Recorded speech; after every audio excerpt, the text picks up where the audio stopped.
Comenzamos con una sesión más de SOS. Recuerda que es una sección dentro del podcast de Supracortical donde tú me mandas una pregunta específica sobre ti, sobre tu vida, sobre lo que estás viviendo y con todo gusto lo platicamos para que así entre todas las personas que escuchamos el podcast y hacemos el podcast podamos seguir elevando nuestra calidad de vida, pero hablando de eso que a ti realmente te importa. Hemos cambiado un poco el formato, estamos haciendo estos programas una vez cada mes, estamos arrancando el mes con la sección de SOS y puedes hacer tus preguntas a través de @RafaLópezDR en Instagram. Me puedes mandar un mensaje de voz, recuerda que Instagram te da hasta 5 minutos para mandar un mensaje de voz, me lo mandas a mi perfil, lo anotamos ahí dentro de SOS, me avisas que para eso es el mensaje o me lo pones en texto porque también hay muchas personas que quieren que esta pregunta sea de forma anónima y entonces que no salga su voz, que no sea identificable, con todo gusto también lo podemos hacer de esa manera, pero me encanta siempre cuando ya sea en texto, ya sea en audio, me cuentas un poquito de ti, quién eres, cómo te llamas, dónde estás escuchando el podcast y con eso podemos tomar un poco más sobre esta temática que a ti realmente te importa saber. Entonces comenzamos con una sección más de SOS en este podcast que se llama Supracortical. Vamos entonces con nuestra primera pregunta que me la mandan por texto y me dicen: hola doctor, actualmente estoy escuchando su podcast de Supracortical por una recomendación que me dieron en la especialización de la carrera y bueno, un año después me decidí a mandar este mensaje. No sé cuántos capítulos me faltan para ir a la par con el programa, pero tampoco quiero abrumarme con ello. Recién escuché el capítulo de infidelidad de la segunda temporada y me quedó una cierta duda. De principio les voy a decir que me encanta que escuchen todos los episodios de Supracortical, pero recomiendo empezar por los más recientes. De repente la gente dice, no, desde el primero. No, no es libro, es podcast y al contrario, creo que la manera correcta de escuchar el podcast es al revés, de los más recientes para atrás. Pero como ustedes quieran escucharlos, yo feliz, encantado de escucharlos, de leerles, de estar aquí para ustedes y ya ustedes sabrán en qué orden se avientan el podcast de Supracortical, pero muchísimas gracias por eso. Bueno, quedó una cierta duda. ¿Es normal que no quiera ver a mi expareja? O sea, estoy seguro que no lo amé, que amé más a otras parejas, pero con él tengo un cierto resentimiento dada la naturaleza de nuestra relación. No hay mucha posibilidad de encontrarme con él en nuestros círculos sociales porque son totalmente ajenos los unos de los otros, pero su familia me quiere mucho, me invita a muchas cosas y yo solo rechazo esas invitaciones por evitarlo a toda costa. No sé si sea normal después de 2 años seguir evitándolo, porque ni siquiera lo pienso en mi cotidianidad, solo que cuando me lo mencionan, no quiero ir. Bien, gracias por la pregunta. Es una pregunta muy interesante porque tiene que ver con las relaciones intrafamiliares e interfamiliares. Hay que entender que conforme nos volvemos adultos, entonces nos volvemos un ente aparte de nuestra familia. Cuando somos menores de edad, desde una perspectiva legal sobre todo, cuando somos niños, niñas, adolescentes, desde una perspectiva un poco más psicológica, más humana, bueno, estamos dependientes de manera natural de las decisiones que toman otras personas. Yo siempre les digo, oye, pues tú serás muy la abuela, pero la mamá de esa niña es tal persona y tú no puedes tomar la decisión así porque así de decirle ciertas cosas, de llevarla a tal lado, no, tienes que preguntarle a su mamá porque su mamá es la responsable de esa menor de edad. Aquí la parte jurídica se vuelve muy importante, la parte administrativa se vuelve muy importante. Hay una persona que es la responsable de ese menor de edad. Y es con esa persona con quien nos tenemos que dirigir. Yo podré ser doctor, tú podrás ser policía, aquel podrá ser el tío, pero hay una persona que es la responsable de ese menor de edad y por tanto la relación siempre va a ser a través de ahí. ¿Por qué lo comento? Porque luego las parejas se separan y las familias se quieren meter y entonces se vuelve esta cosa donde es de, a ver, entendamos que hay filtros en las relaciones interfamiliares. Hay una familia que se relaciona con otra familia y hay esas relaciones entre familias, interfamiliares. Normalmente las relaciones interfamiliares se hacen a través de ciertos personajes. Entonces, estamos casados o somos pareja y entonces yo me relaciono con tu familia a través de ti y tú te relacionas con mi familia a través de mí. Ahí hay un orden en la relación interfamiliar. Muchos conflictos entre las parejas se dan cuando no hay orden en la manera en la que se puede relacionar entre las familias. Y entonces yo creo que yo tengo una relación aparte con tu hermano, con mi suegra, con mi... No, espérame. La pareja es el puente que conecta estas dos familias, que conecta mi familia con tu familia, que me conecta a mí con tu familia. La pareja es el puente. Entonces yo vengo y hablo con mi pareja, que es, entre comillas, la responsable de esa relación. O sea, yo no tengo un problema con tu mamá, yo no tengo un problema con tu hermano, yo no tengo un problema con tu tío, yo tengo un problema contigo que eres mi pareja por tu familia, pero es a través del puente de la pareja. Por tanto, la pareja tiene que tomar decisiones, la pareja tiene que decidir, a ver, ¿cómo van a estar estas relaciones? Pero es la pareja la que decide. A ver, yo me puedo relacionar, fíjate que no, yo estoy casado con esta mujer hermosa y bueno, su hermano me cae de perlas, se ha vuelto mi mejor amigo. Entonces, yo voy a hablar con mi pareja, oye, yo estoy sintiendo esta relación aparte e independiente de ti. Tu hermano se ha vuelto mi mejor amigo. ¿Te parece bien? Porque la pareja va a tener la prioridad aquí. ¿Te parece bien que yo me relacione con tu hermano aparte, que seamos amigos aparte, que no tenga yo que avisarte, preguntarte, contarte? O sea, más allá de que te lo quiera contar o te lo quiera platicar o está bien que yo me relacione con tu hermano como si fuera mi amigo, como si fuera de mi familia, de mi círculo. Sí, perfecto, no hay ningún problema. Ok. Entonces, independientemente de nuestra relación, yo me voy a llevar con él, más, menos, me voy a pelear, no, le voy a cobrar, lo voy a invitar, nos vamos a ir de viaje, pero ya no es una relación a través de ti, ya es una relación de independiente. ¿Te parece bien? Sí, me parece perfecto. Ok. Entonces, una vez que lo platicamos, esa relación cambia. Yo voy a ir con este hombre que ahora es mi mejor amigo y le voy a decir, oye, pues claro, yo estoy casado con tu hermana, todo padrísimo, pero yo te quiero preguntar a ti, ya le pregunté a ella primero porque la pareja lleva la prioridad, ya le pregunté a ella y está de acuerdo, yo te quiero preguntar a ti si tú quieres ser mi amigo, no el hermano de mi esposa y no yo tu cuñado. Lo vamos a seguir siendo, claro, tú vas a seguir toda la vida siendo el hermano de mi esposa o de mi exesposa si es que en algún momento sucede. Y claro, yo voy a ser tu cuñado o tu excuñado, claro, pero mi pregunta es si ahora tú y yo podemos tener esta relación como amigos independientemente de ella. Sí, perfecto. Ah, ok. Entonces ya todos entendemos cómo se transformó la relación interfamiliar. Entonces aquí en la pregunta que tú me haces, pues aparece este tema de decir, ay, pues es que su familia me adora, pero nosotros ya no somos pareja. Bueno, pues yo te diría, platica con tu ex.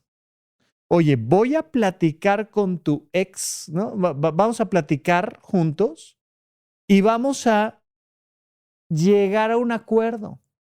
Oye, mira, la neta es que yo ya no te quiero ver, yo no quiero que seamos amigos, yo no quiero que seamos pareja, yo ya muere. pero yo me quiero seguir llevando con tu familia. ¿Te parece bien? ¿Hay algún problema? ¿Hay algún conflicto? No, me parece perfecto. Adelante.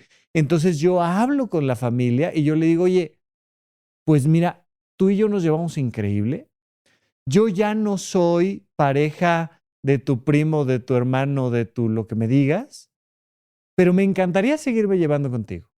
Solo te quiero pedir que en todas las ocasiones en las que me invites a un evento y en todas las ocasiones en las que yo te invite, pues que quede claro que yo no quiero ver a esta persona. ¿Está bien? ¿Te parece bien? Sí, perfecto, perfecto. A lo mejor la respuesta es no. La respuesta es no, hombre, pues, o sea, no vamos a dejar de invitar a Juan a la reunión o a Ricardo a la reunión o como quiera que se llame. Tú estás invitadísima, pero no, al final él es jerárquicamente en esta relación más importante. Perfecto, entonces te agradezco muchísimo.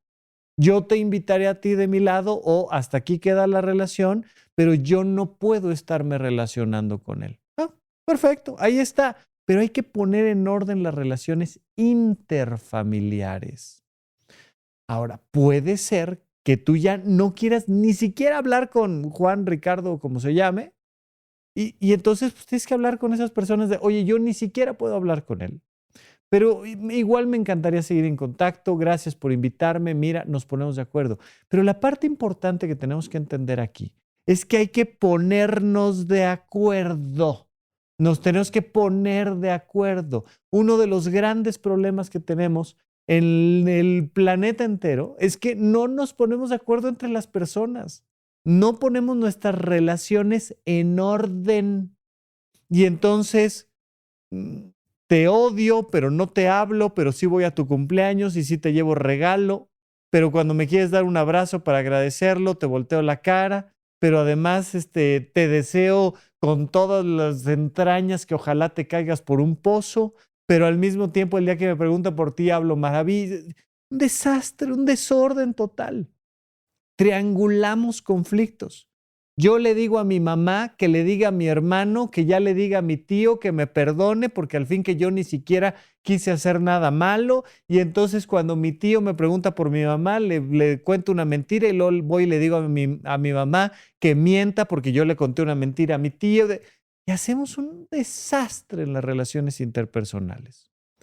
Cuando tengas dudas de cómo manejar una relación interpersonal, pregúntale a un profesional claro de la salud mental, pero entre otras cosas de un abogado, de una abogada, de alguien experto en leyes, de alguien que te diga, a ver, el orden de las cosas es este. Ahora, ¿las leyes tienen toda la razón? ¿Las leyes son perfectas? Por supuesto que las leyes no son perfectas, pero es lo mejor que hemos podido hacer hasta el momento para poner una vida tan compleja como la de 8,000 millones de personas en orden.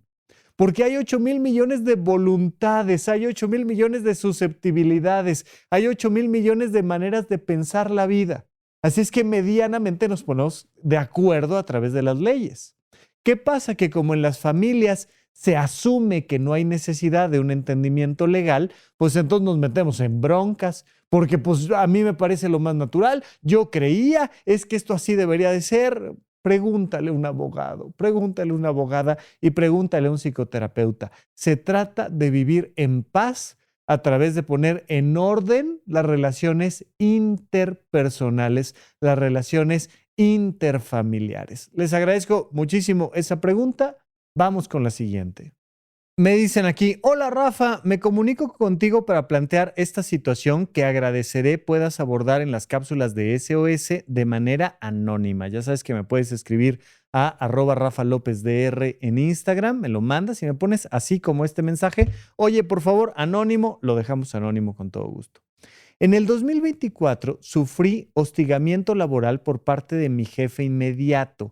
La situación la reporté con el jefe de división y a la comisión establecida en la empresa de la NOM 035, confiando en que se pueda apoyar. El resultado fue un despido injustificado. O sea, asumo que te despidieron de manera injustificada. La NOM 035 nada más es la norma oficial mexicana, NOM, norma oficial mexicana 035, que se enfoca en el cuidado de temas de la calidad de vida, de la salud mental y tal. Bueno, entonces tú haces el reporte y viene un despido injustificado.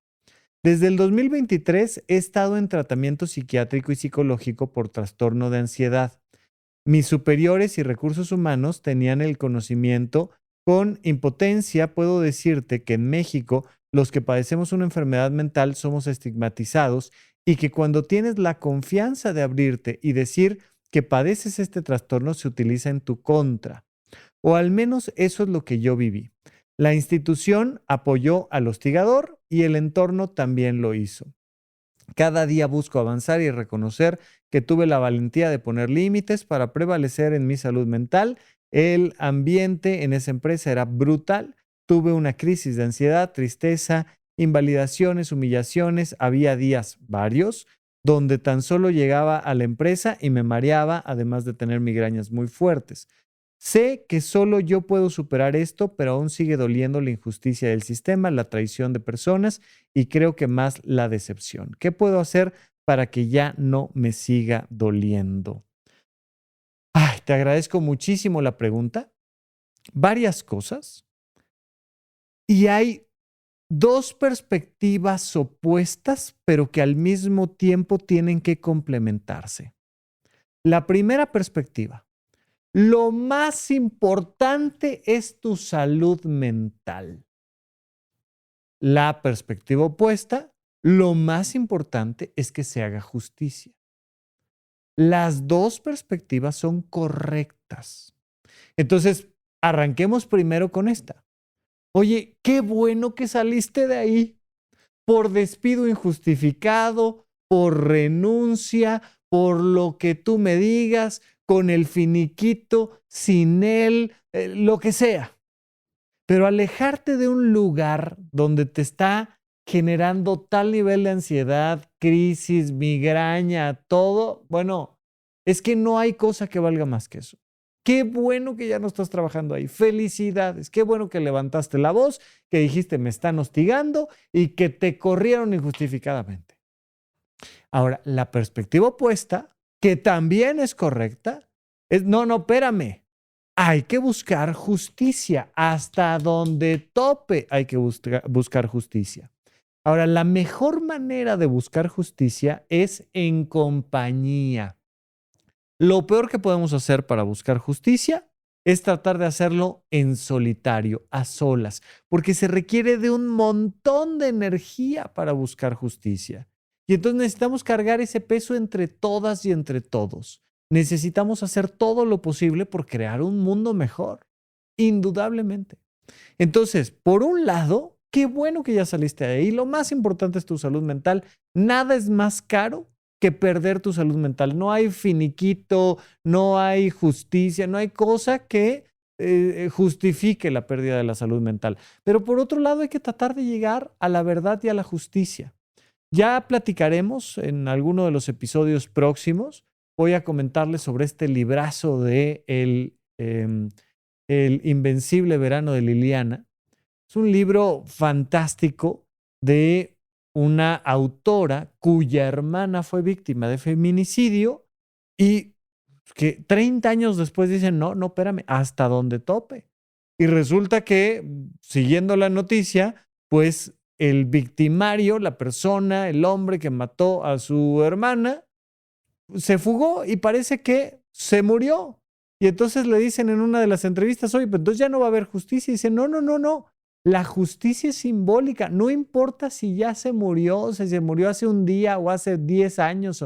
Da igual. Necesitamos llegar a un punto donde simbólicamente se reconozca que aquí las cosas se hicieron mal, que hubo un feminicidio, tal.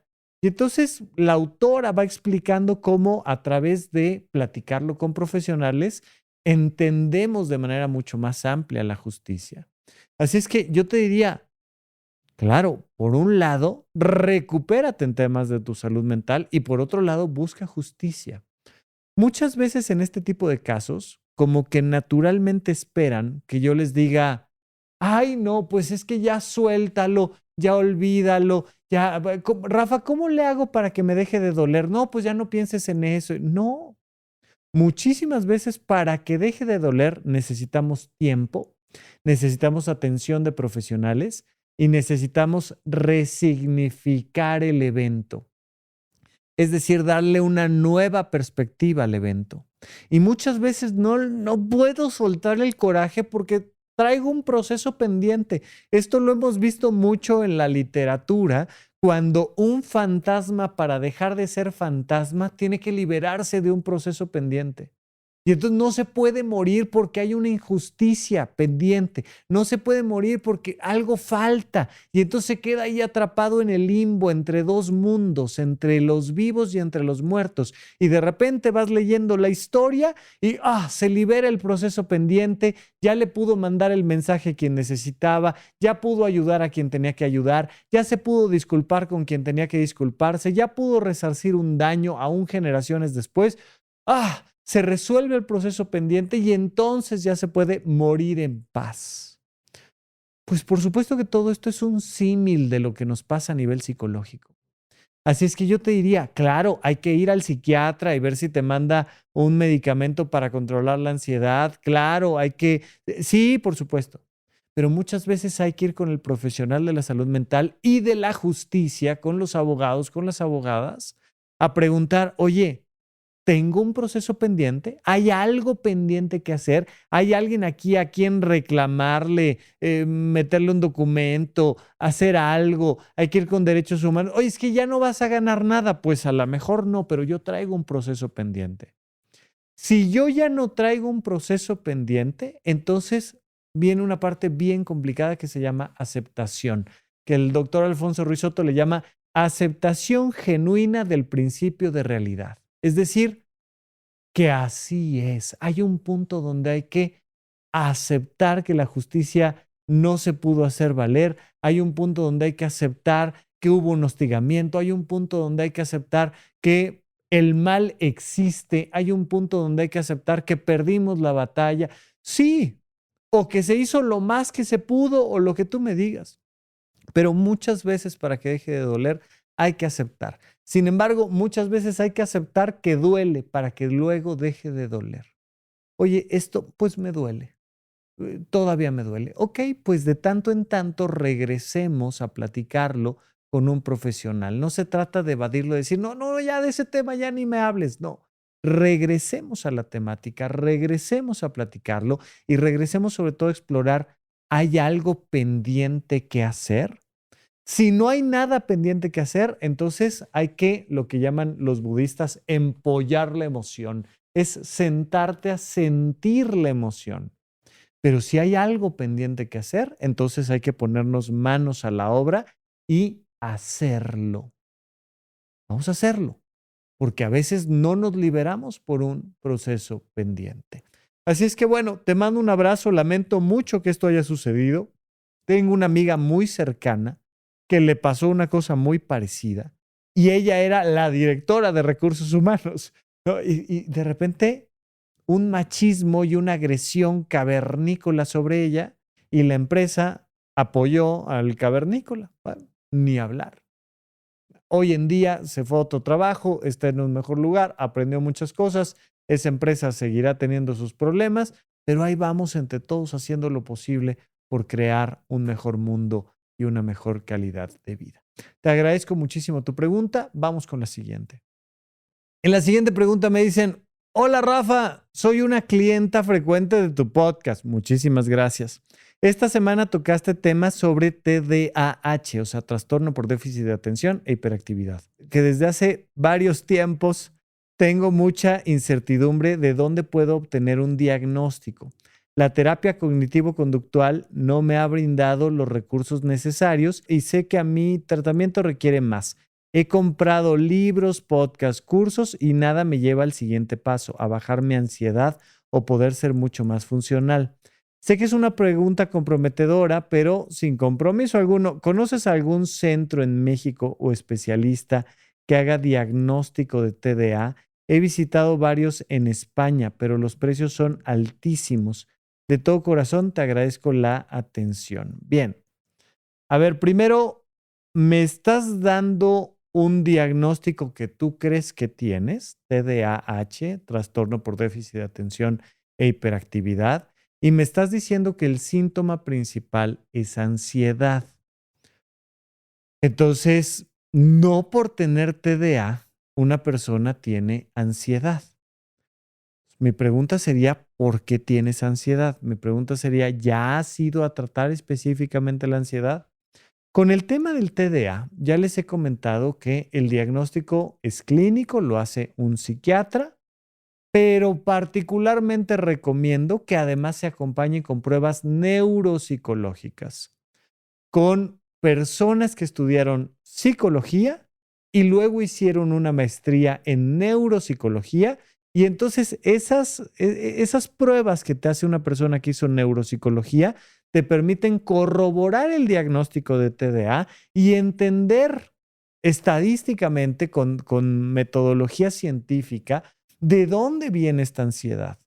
Entonces, por supuesto que aquí en el mensaje te pondré a quién te recomiendo para tratar de hacer estas pruebas neuropsicológicas en línea, ya que estás en España, pero pues lo más importante es que corroboremos si hay o no un diagnóstico de TDA, pero independientemente de eso, saber de dónde viene la ansiedad. Lo más importante es tener un diagnóstico claro y preciso que nos permita entonces dar un tratamiento adecuado.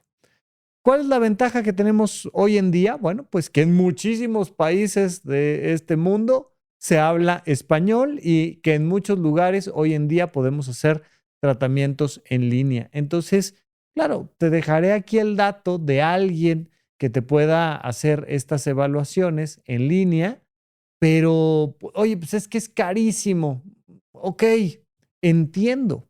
La salud mental lamentablemente sigue siendo un lujo para muchísimas personas.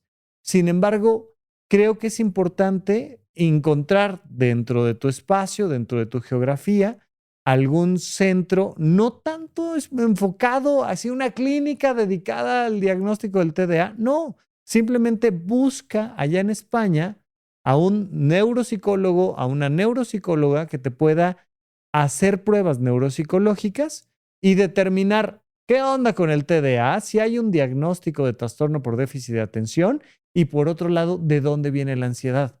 Ahorra a lo largo de algunos meses, ahorra a lo largo de algunos años y con algunas pocas sesiones seguramente tendrás un diagnóstico que te dé mucha más información. Así es que a alguien te recomendaré, pero siempre les he dicho, es importantísimo cuidar nuestras finanzas personales para que tengamos una base de recursos que nos permitan gastar en esto que es lo más importante, nuestra salud mental. Ojalá un día la salud mental no sea un lujo, pero por ahora lo más que podemos hacer es enfocarnos en recibir la mejor atención que podamos. Pero te agradezco muchísimo la pregunta. En este momento, con todo gusto, te hago alguna recomendación y listo. Bien, la siguiente no es una pregunta, pero lo agradezco un montón y yo creo que esto es muy importante que lo podamos hacer, porque al final lo que estamos buscando, y lo hemos comentado, es la creación de una comunidad. Tengo este proyecto que se llama Horizonte 1 en horizonte1.com. Puedes encontrar la manera de suscribirte a mis cursos. Son cursos pregrabados, tenemos sesiones virtuales y sesiones presenciales, pero lo que estamos buscando es tener un constante de actividades que conformen una comunidad. Ahora, hablando de comunidad, alguien me escribe para decirme, oye, yo quiero ayudar y creo que puedo ayudar a una persona en especial. Me escribe Daniel Cuevas. Daniel es psicoterapeuta y me dice, hola Rafa, ¿cómo estás? Soy Daniel, soy psicoterapeuta. En caso de que tengas el contacto de Deira, estoy dispuesto a acompañarla en su proceso de salud mental a un muy bajo costo. Su proceso me inquietó mucho y quisiera apoyarla en reconstruir su confianza consigo misma y su salud mental. Ojalá puedas ver este mensaje y es una de las chicas de la sección de SOS. Entonces, yo voy a conservar, aquí está el arroba, aquí me aparece nada más como cuevas.daniel. Daniel Cuevas, voy a dejar aquí guardado sus datos por si alguien necesita que se lo envíe directamente. Pero bueno, Daniel Cuevas, uno de mis seguidores, psicoterapeuta. Y sobre todo, Deira, si estás dispuesta a que Daniel te ayude, él está ofreciendo sus servicios. Yo espero que esto sea de utilidad. Yo, por supuesto, de principio no guardo un archivo de quienes van haciendo las preguntas. En cuanto contestamos la pregunta aquí en SOS, le quito la etiqueta al mensaje y ¡pum!, desaparece entre muchísimos otros mensajes que les agradezco muchísimo que me hacen llegar a través de @RafaLópezDR. Pero aquí el de Daniel sí lo voy a guardar un mes, una cosa por el estilo, por si ella quiere comunicarse o alguien más quiere comunicarse con Daniel Cuevas, psicoterapeuta. Bien, ahora vamos con la siguiente pregunta. Me dice Eli, me dice: hola Rafa, antes que nada, gracias por todo tu contenido. Soy fan de Supracortical.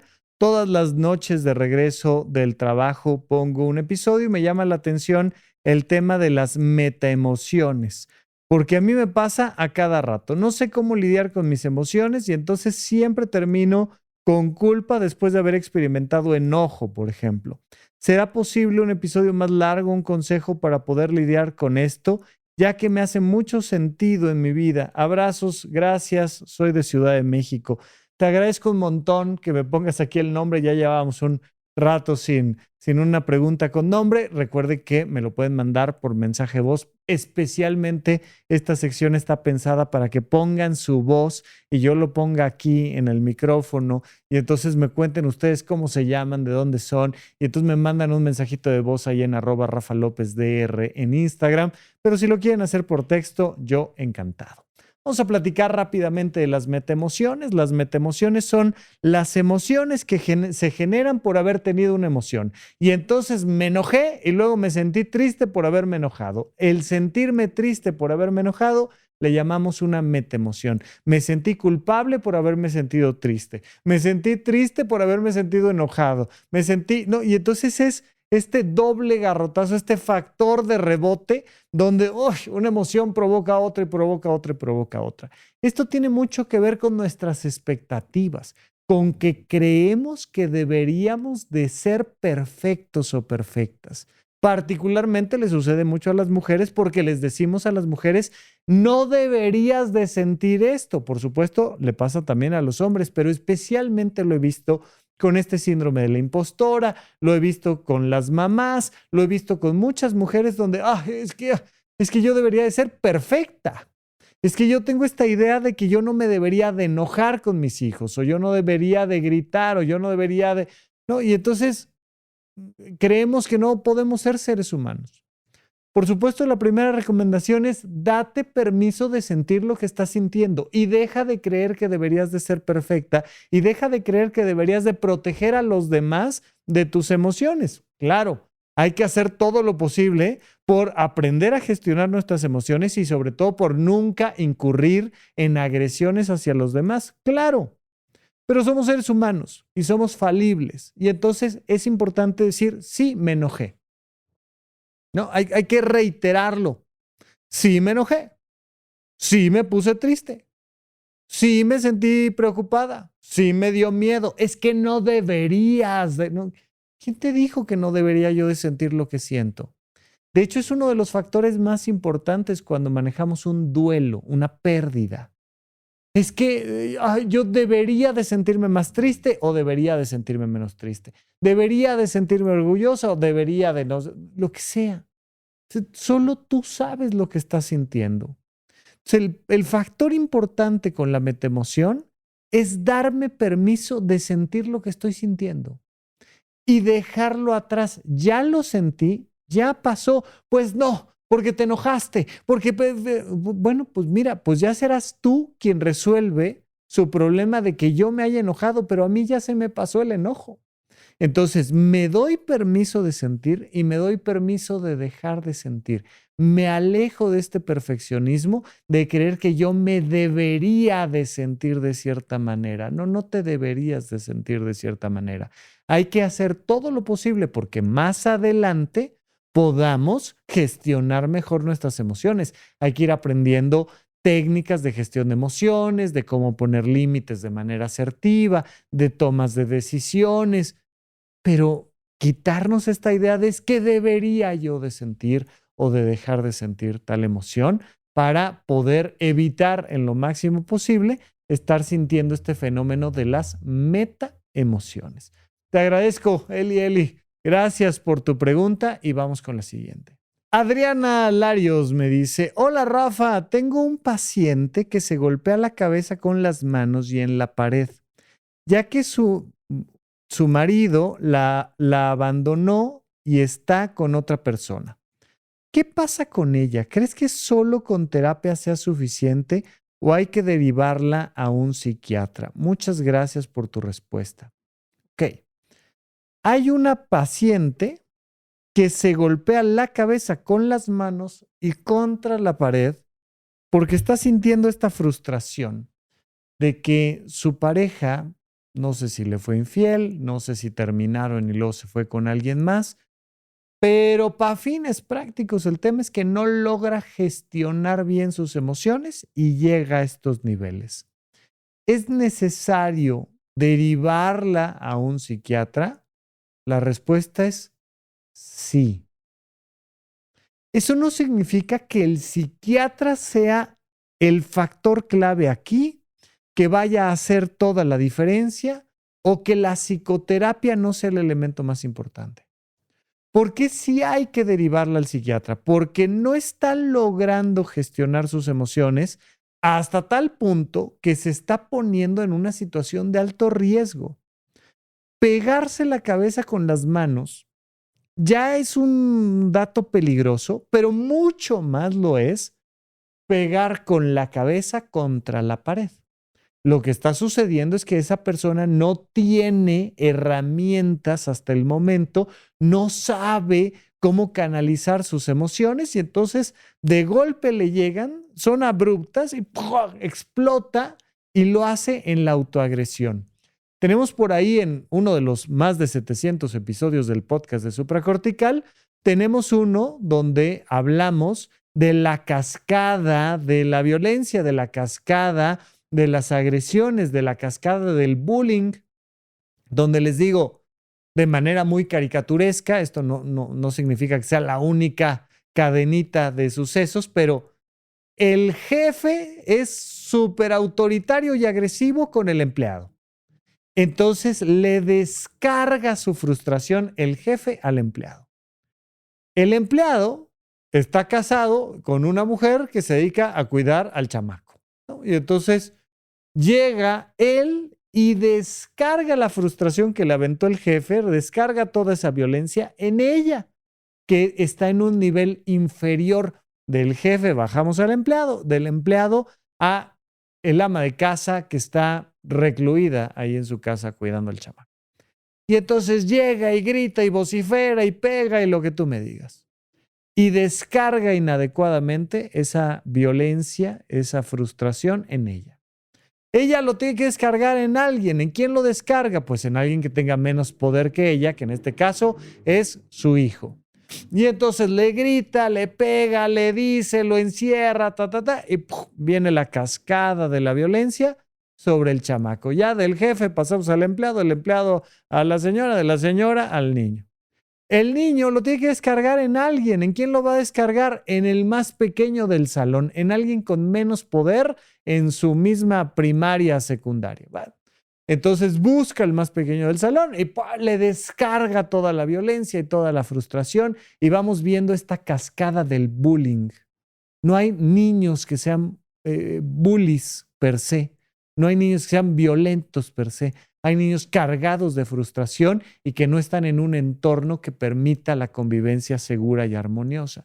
Entonces se genera esta cascada del bullying y llega al más pequeño del salón.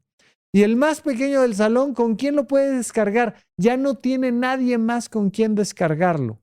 pues lo va a descargar contra sí mismo. Ahora se va a pegar, se va a morder, se va a estampar la cabeza contra la pared, porque ya no tienen quien descargar esa violencia. Tenemos que enseñar a descargar esa violencia y muchas veces descargar esa violencia implica aprender a poner límites de manera correcta, a poner límites de forma asertiva. Y es una manera en la que podemos controlar, gestionar y hacer justicia, lo platicábamos hace rato. Entonces, esta mujer, a través de la psicoterapia, tiene que aprender a utilizar otras formas para descargar esta energía que no sean golpear su cabeza contra la pared. Por ejemplo, es mucho más funcional, que no que sea la solución, pero es mucho más funcional hablarle por teléfono a su pareja o su expareja y gritarle. No es la solución, pero es más sano, más funcional que pegarte de golpes contra la pared. A ver, hijo de tu tal por cual, y vas a ver. Y entonces ya convierto esa violencia en voz y lo hago a través de la voz. Bueno, mucho mejor. Ahora, es mejor que en vez de hablarle por teléfono o de gritarle directamente en casa, lo saque y lo diga ahí en psicoterapia. A ver, ¿qué te gustaría hacer? ¿Cuál sería el límite? ¿Cómo le hacemos? Yo lo que quiero es agarrarle ahí la cabeza y estampársela contra la pared y perfecto, dímelo, estamos en un lugar seguro, él no está aquí, saca toda esa violencia, saca toda esa frustración, saca todo ese autoritarismo, esa farsa, esa infidelidad, lo que sea, sácalo aquí. Muy bien. La emoción sube, se expresa de una manera mucho más sana y luego baja. Ya que baja un poco la emoción, bien, ahora sí, tomemos decisiones. No vas a ir a agarrarle la cabeza y a estampársela contra la pared. Ya me dijiste qué es lo que quieres hacer, pero ya que bajó la emoción, no es lo que vamos a hacer. ¿Qué vamos a hacer? Pues lo voy a acusar con su mamá, le voy a meter una demanda, voy a aventar sus maletas por la ventana. Ok, eso es mucho más sano que gritarle, tomar decisiones. Ahora, gradualmente voy aprendiendo a enfrentarme a estas situaciones que me frustran con herramientas mucho más elaboradas. Digo, qué buena suerte tengo que ya me di cuenta de que este imbécil anda con alguien más. ¡Hombre, qué maravilla! Nos deshacemos de alguien innecesario. ¿Para qué quiero yo seguir compartiendo mi vida con alguien que me trata así? No, hombre, te me vas. Te me vas, pero mira, sin gritos, sin amenazas, sin mordidas ni rasguños. Simplemente voy a hablar yo con mi profesional de la salud mental, yo con un abogado, con una abogada, se van a instaurar las cosas, te toca pagar tanto de pensión y ya está, y yo me busco una vida más alegre en la soltería y se acabó y voy a salir con mis amigas, con mis amigos, voy a pasármela bien. Y entonces son mecanismos de afrontamiento mucho más sanos. Pero ya la emoción no se genera. Yo tengo que ir acompañando el proceso de la gestión de la emoción para que lo hagan de la mejor manera, para que gradualmente deje de hacerse una conducta autolesiva, lo puedan expresar de mejor manera, tomar decisiones correctas, no meterse en más líos y eventualmente aprender a que, no, hombre, que se vaya y ya, y no pasa nada. Pero es una escalerita. Sin embargo, tú me preguntas, ¿requiere atención psiquiátrica? Claro, por supuesto. Vamos a mandarle un medicamento para que esa emoción que iba a subir a nivel 100, que la lleva a estampar su cabeza contra la pared, solo suba a nivel 60 y le permita meter el freno de mano, le permita gestionar, le permita llegar a terapia, le permita acordarse de la tarea que le dejaste en la psicoterapia. Hay una idea muy equivocada de las personas que dicen, no, es que si te tomas una pastilla, un antidepresivo, por ejemplo, entonces ya vas a a callar tus emociones, ya vas a reprimir tus emociones y ya no las vas a poder gestionar y aprender de eso. No es cierto, no es cierto. La pastilla no va a eliminar la emoción, va a bajarle tantito a la flama, lo suficiente como para que no te pongas en riesgo. Pero de que vas a tener que pasar por todo el proceso psicoterapéutico, claro, no hay pastillas que den inteligencia emocional. No existen pastillas, antidepresivos, ansiolíticos, ni ningún medicamento psiquiátrico que dé inteligencia emocional. No existe. Te tienes que tomar tu pastilla si es que el psiquiatra lo considera pertinente, pero tú vas a tener que hacer el recorrido psicológico y psicoterapéutico para desarrollar tu inteligencia emocional. Punto. Eso no hay de otra. No hay pastilla para la felicidad, no hay pastilla para llegar a acuerdos con tu pareja, no hay pastilla para desarrollar la inteligencia emocional. La pastilla solo es una red de protección para que hagas todo el trapecio psicológico allá arriba.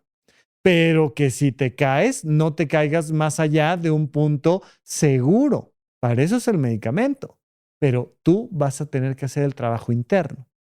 Oye, yo me siento suficientemente capaz para hacerlo sin medicamentos. Perfecto, inténtalo, hazlo en compañía de tu psicoterapeuta, ve al psiquiatra y platícalo y entonces toman decisiones. Muchas veces los psiquiatras decimos, perfecto, mira, te veo aquí en un mes, te veo aquí en 2 meses. Si de aquí entonces no estampaste tu cabeza contra la pared, no te cortaste, no te pellizcaste, no lastimaste a nadie, lo hacemos sin medicamento. Yo te acompaño sin medicamento.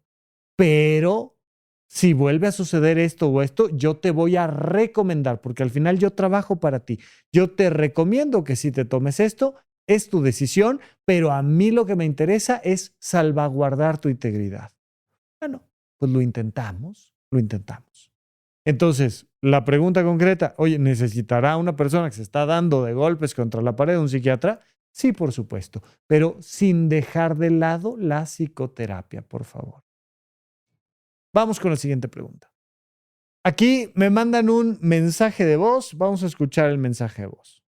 Gracias, Rafa. Escucho tu podcast, te digo, desde los tiempos de Puentes y Russo y me volaban la cabeza los comerciales de Russo, más tu intervención y actualmente poderte disfrutar en todas las plataformas disponibles, pues es algo que de verdad te agradezco.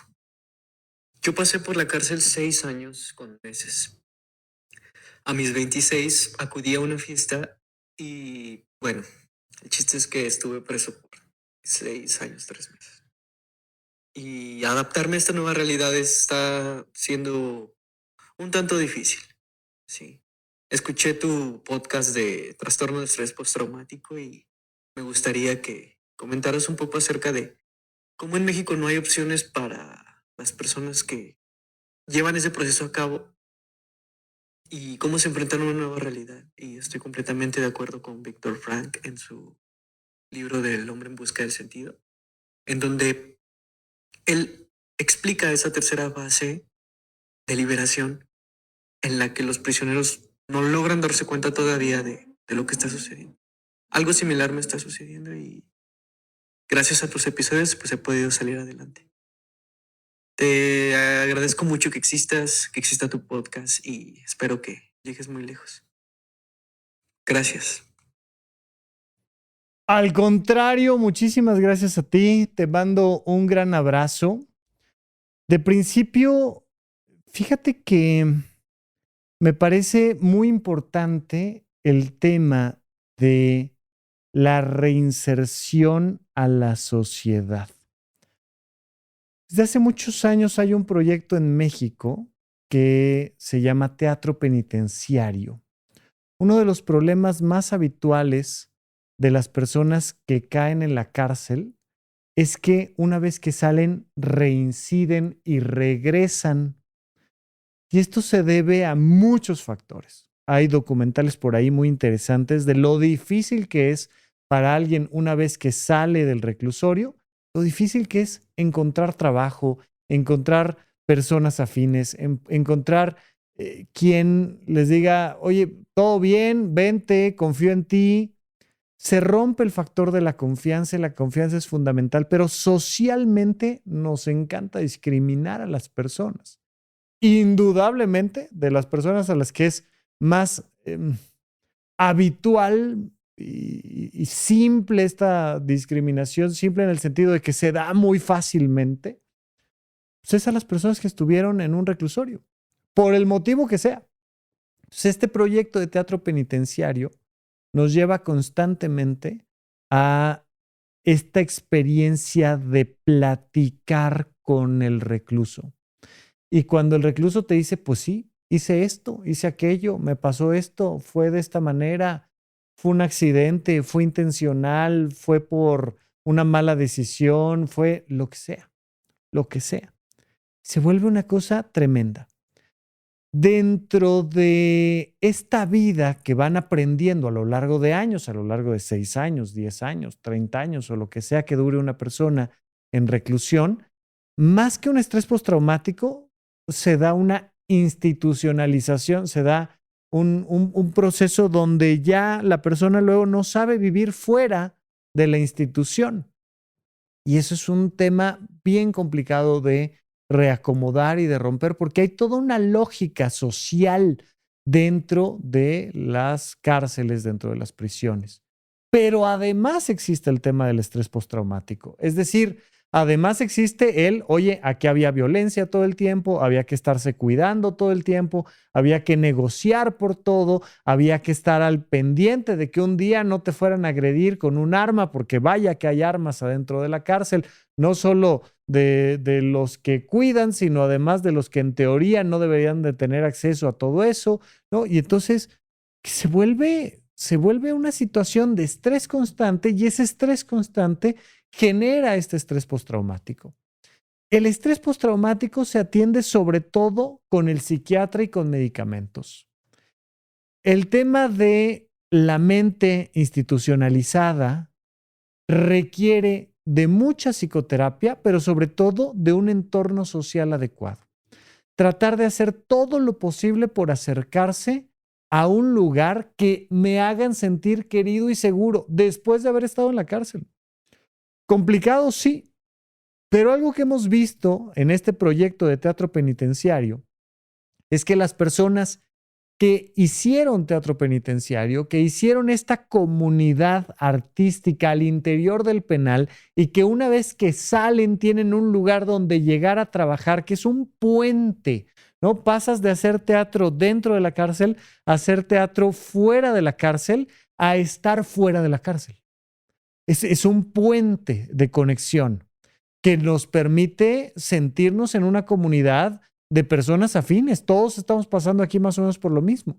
Y entonces los números estadísticos se voltean. Si tomas a 100 personas que no hacen teatro penitenciario, pero que estuvieron en la cárcel, los sigues una vez que están fuera, pues el 70% regresa eventualmente. Mientras que analizas los números del teatro penitenciario y es al revés. El 70% no regresa. Pero necesitamos esos puentes. Entonces, por un lado, la recomendación directamente sería, sí, hay que ir al psiquiatra, indudablemente, hay que tomar medicamentos, sí. Pero por otro lado, es una temática social. Hagamos lo posible por encontrar un entorno de comprensión y de apoyo. Porque esta idea que tenemos de que una persona que cometió algún delito y que estuvo en la cárcel, pues ya es una persona mala para siempre, nos impide precisamente el objetivo central, que es la integración social de todas las personas. Así es que bueno, oye, pues 10 años llevamos ya en Supracortical. Te agradezco muchísimo que me escuches desde entonces y por supuesto esta creatividad que tenía Russo y todo el equipo de Puentes, de verdad que fue una época dorada en muchos sentidos. Allá empezó en puentes.mx, en puentes.me, empezó el podcast de Supracortical, después se acabó, se cerró el proyecto de Puentes por un montón de factores sociales y económicos, y luego pues llegamos a Sonoro y llevamos ya toda la existencia de Sonoro teniendo la oportunidad de ser apoyados por un gran equipo. Vamos a cumplir 10 años en febrero del 2026 y te agradezco muchísimo que sigas acá con nosotros. Bien, vamos con nuestra última pregunta. Y de nuevo, me escriben aquí en @RafaLópezDR y me piden que el mensaje sea anónimo, así es que así lo haré con todo gusto. Hola, aquí es donde puedo mandar mi SOS. Sí, en Instagram, en @RafaLópezDR puedes mandar tu SOS. Ojalá que sí. Preferiría hacer una pregunta anónima. Llegué a ti por Mandarax, que es uno de nuestros podcast hermanos desde la época de Puentes y que sigue todavía en Sonoro haciendo un contenido fantástico. Alita y Leos tienen mm, pues casi un año más, no, medio año más que Supracortical. Ellas ya cumplieron 10 años y nosotros aquí seguimos. Busquen el contenido de Mandarax, es de difusión de la ciencia. Llegué a ti por Mandarax o el masaje cerebral, ya no recuerdo. Llevo muchos años en terapia repitiendo patrones. Me mudé a Europa hace 2 años. El año pasado la pasé muy mal porque el ambiente de trabajo era horrible y acabé saliéndome de ese empleo. Ahora estoy en uno diferente, en otro país. He cambiado de país, entre otras cosas. Hicieron que una relación de noviazgo que hice y me tenía muy emocionada terminara. Sí, claro, el tema de la distancia siempre es complicado. Llegué a este nuevo país en enero y mi trabajo me gusta un montón, pero aún no tengo una comunidad. Llevo muchos años en Tinder e hice match con un chico y nos conocimos en el Street Parade de la ciudad, o sea, en un desfile. Y desde que me conoció, me enseñó su LinkedIn ese mismo día.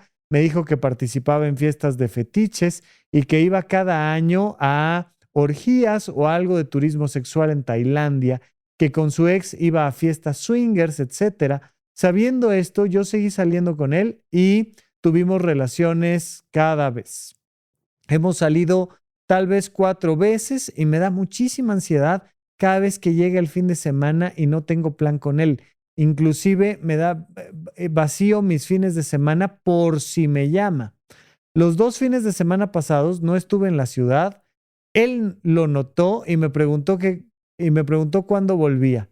El sábado fue la última fiesta de verano de la ciudad. Subió fotos con unos amigos que yo conocí y una chica que se ve que lo ama. Total, en una de sus historias de ayer sale una mujer sin brasier tapándose frente a él. Vi la foto y desde entonces tengo un hueco en el cuerpo, muchísima ansiedad. Todas mis amigas me dicen que lo bloqueé, pero no puedo, me siento mal. Por favor, ayúdame a entender cómo manejar esta situación. El segundo día, después de conocernos, me dijo que ambos estábamos gordos. He notado que cada vez que que sé que lo veré, dejo de comer durante 2 días. Hace 2 semanas salimos y siempre bebemos, pero yo siempre bebo mucho. Ese día nos vimos a las 5 de la tarde y bebimos champaña. Tuve un blackout desde las 7 de la noche hasta las 8 de la mañana del día siguiente. Desperté en mi cama desnuda y con un mensaje en mi teléfono de él con una foto de ambos en la cama, él tomando la foto y yo dormidísima. Me había sucedido tener blackouts, pero con muchísimo más alcohol, nunca por más de 6 horas. Sé que es muy largo. Si llegas a usar el programa, si lo llegas a usar en el programa, no hay problema. Si tuvieras que resumirlo, tampoco. Muchas gracias. Pide ayuda y sal de ahí, por favor. Pide ayuda. No tiene absolutamente nada de malo ser una pareja swinger. No tiene absolutamente nada de malo disfrutar de la sexualidad humana. No tiene absolutamente nada de malo tomar la decisión de aparecer en una fotografía sin ropa, siempre y cuando entiendas el riesgo que eso representa. Iba a decir que no tiene nada de malo beber alcohol, pero sí, biológicamente la cantidad de alcohol que deberíamos de beber es 0. Sin embargo, bueno, soy un adulto en uso responsable de mi cuerpo. Yo decido ingerir alcohol, pues no tiene en ese sentido nada de malo beber alcohol. Oye, quise beber alcohol hasta el blackout. Pues muy tu decisión. Sin embargo, lo que está muy peligroso aquí es que en la sumatoria de la historia me hablas de una falta de consentimiento, me hablas de un abuso sexual, me hablas de un uso inadecuado de sustancias, me hablas de una relación de dependencia, me hablas de emociones de ansiedad. Uf, así, red flag grandotota por todos lados. Probablemente la más inadecuada es, dentro de todo lo que me estás platicando hasta este momento, que te hayan tomado una fotografía inconsciente y sin consentimiento. Por tanto, obviamente, por favor, hace muchos años de este video, pero váyanlo a ver, el tema del consentimiento informado y la taza de té, un proyecto que hizo el gobierno y la policía, si mal no recuerdo, de Inglaterra, donde te explican qué carajos es el consentimiento informado a través de una taza de té y donde te dicen, si hay una persona inconsciente, no la obligues a tomar té. No quiere tomar té. Necesitas el consentimiento informado para darle una taza de té a alguien. Importantísimo. No se le toma fotos a personas dormidas. Dice Oscar Burgos, comediante mexicano, que hace el personaje del perro Guaromo, dice, no, esa fue una borrachera, esa fue una peda de joyeros. ¿Qué es una peda de joyeros? Imagínate, ¿no? Con tu manita haces un círculo como si fueras un joyero que se pone uno de estos lentes para ver una joya y luego pegas el ojo a la mesa, ¿no? Que es una peda de joyeros. Pues esta donde todos están como viendo joyas en la mesa, donde todos están desmayados. Pues no se toma fotos de personas desmayadas.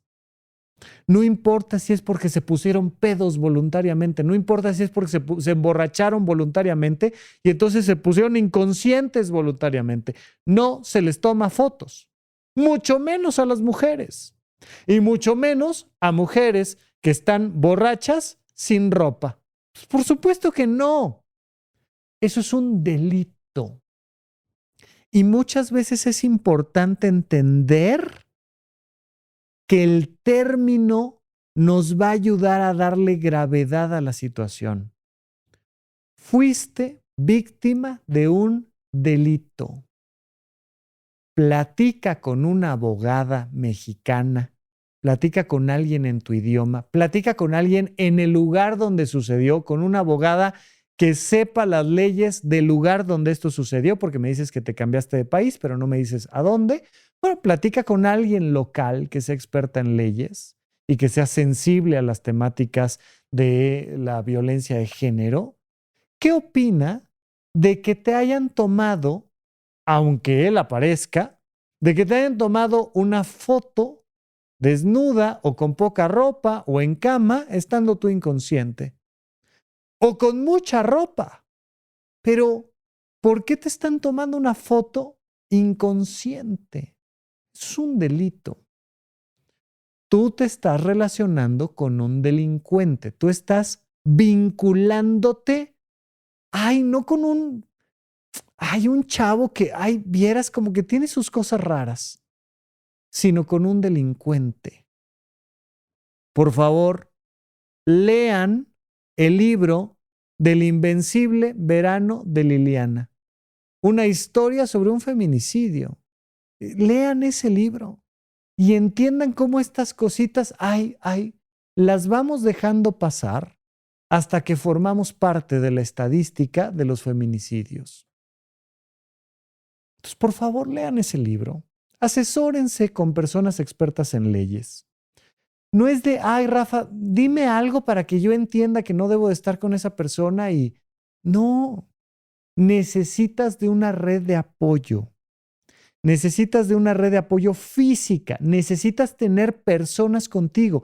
Esto es muy parecido a tener una adicción a una sustancia dura y peligrosa que te puede quitar la vida. Esto es parecido a tener una adicción a fentanilo o a cocaína o tener alcoholismo. Esto requiere de terapia de grupo, esto requiere de apoyo familiar, esto requiere de apoyo de nuestras amistades, esto requiere de apoyo psicoterapéutico, esto requiere de apoyo psiquiátrico. No es como de, ay, es como que me ando llevando con un chavo que es medio mala onda. No, no puedes sola. A eso me refiero con que se parece a un tema de adicciones. Tú no le dices a un alcohólico, ay, escucha mi podcast, escucha el episodio 356 y se te va a quitar el alcoholismo. Requerimos del apoyo de muchas personas, pero entre otras cosas requerimos hacer entender que aquí el problema se llama alcoholismo. Bueno, aquí tú te estás vinculando con un delincuente. No es de, ay, pues como que mis amigas me aconsejan que no me acerque. No, no, no, no, no. Ve con un psiquiatra, ve con un psicoterapeuta, ve con una abogada, ve a una terapia de grupo, háblalo con tu familia y sal de ahí. Por favor, sal de ahí. No porque sea una persona que ejerza su sexualidad, sino porque es un delincuente y porque tú estás abusando de sustancias. ¿Sí? Gradualmente he ido aprendiendo y conociendo el tema de la comunidad swinger en México. Y vieras que es bien interesante. Parte del respeto, parte del consentimiento informado. Hay muchas parejas que han durado muchos años y que pertenecen a la comunidad swinger. Hay parejas que duran pocos años y pertenecen a la comunidad swinger. Hay parejas que duran pocos años y no pertenecen a la comunidad swinger. O sea, no se trata de si nos ven vestidos o desvestidos, no se trata de si tenemos relaciones sexuales monógamas o polígamas o heterosexuales o homosexuales. No es el problema.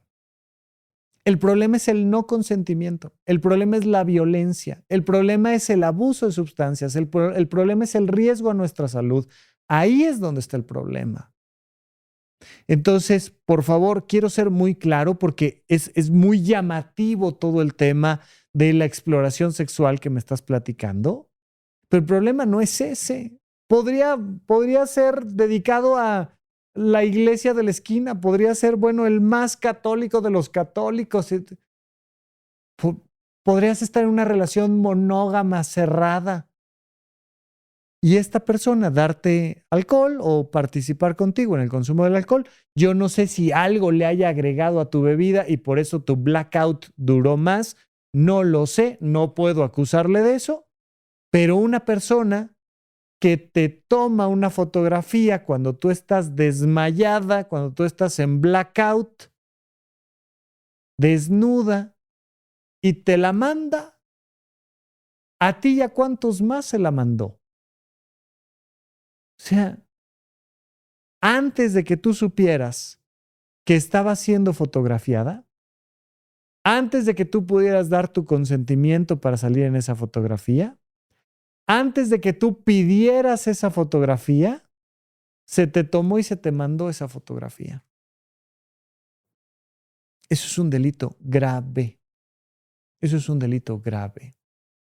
Platícalo con tu familia, platícalo con una abogada, platícalo con tu psiquiatra, platícalo con tu psicoterapeuta y platícalo en una terapia de grupo. Pero platícalo. No se pueden quedar calladas, no nos podemos quedar callados. Esto es un delito grave y hay que salir de ahí en comunidad. Si estás en una situación semejante, no trates de salir de ahí sola. Sal en comunidad. Si tienes una adicción a lo que sea, hombre, mujer, quien sea, si tienes una adicción a sustancias, no vas a salir de ahí solo o sola. Vamos a salir de ahí en comunidad. Así es que bueno, pues ahí queda la recomendación. Terminamos esta pregunta también. Les agradezco muchísimo que me hayan mandado sus mensajes de SOS. Recuerda que si quieres mandar un mensaje de voz y que tu voz salga aquí en el podcast de Supracortical, lo puedes hacer a través de Instagram en @RafaLópezDR. Me mandas el mensaje directo. Tienes hasta 5 minutos. Ojalá me lo puedas hacer de alrededor de 3 minutitos. Si puedes, me cuentas quién eres, cómo te llamas, en dónde vives, a qué te dedicas. Me platicas un poco dónde estás escuchando el podcast. Pero si por algo lo quieres hacer en texto, adelante. Si lo quieres hacer anónimo, también se puede.